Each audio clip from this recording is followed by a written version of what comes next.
This is Arthur.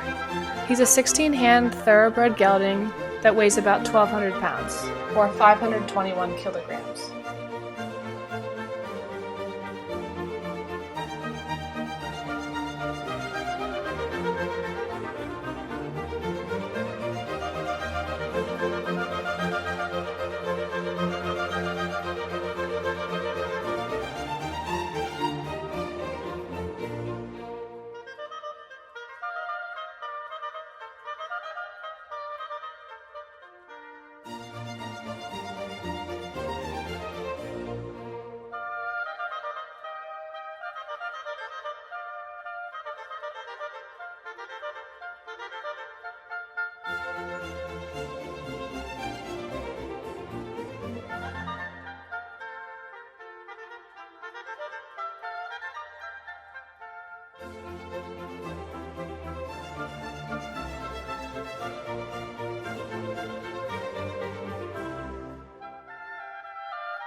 A good moving horse is considered one that can cover the most ground while maintaining a consistent speed.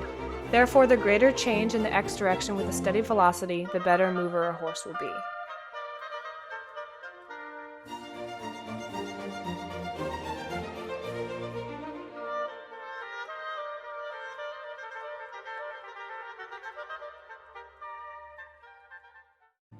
The average stride of a horse is 3.66 meters or 12 feet.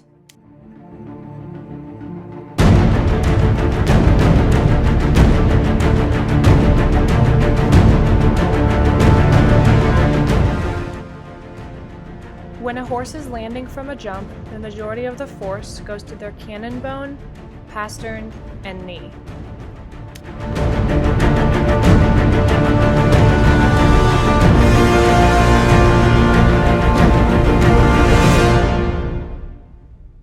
We measured the vertical height of the jump at 0.26670 meters.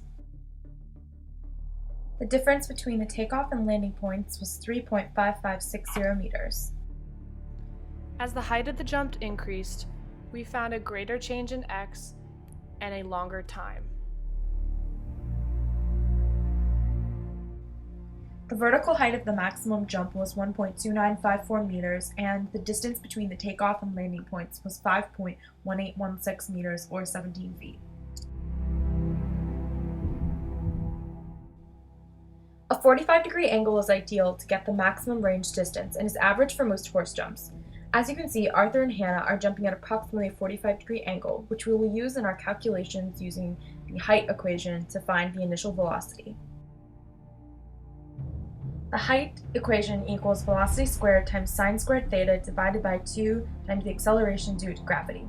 When we rearrange the equation to find initial velocity, we get initial velocity is equal to the square root of the height times 2 times acceleration due to gravity divided by sine squared theta. The initial velocity was calculated to be 10.0777 meters per second, which is pretty incredible. The calculated velocity is the velocity as Hannah and the horse leave the ground, not as they're approaching the jump. The kinematic equations follow the parabolic path of the horse's and Hannah's combined center of gravity.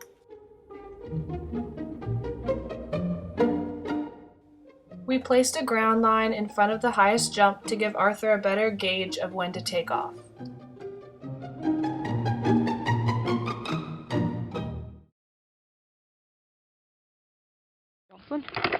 Take care. Take care. Take care.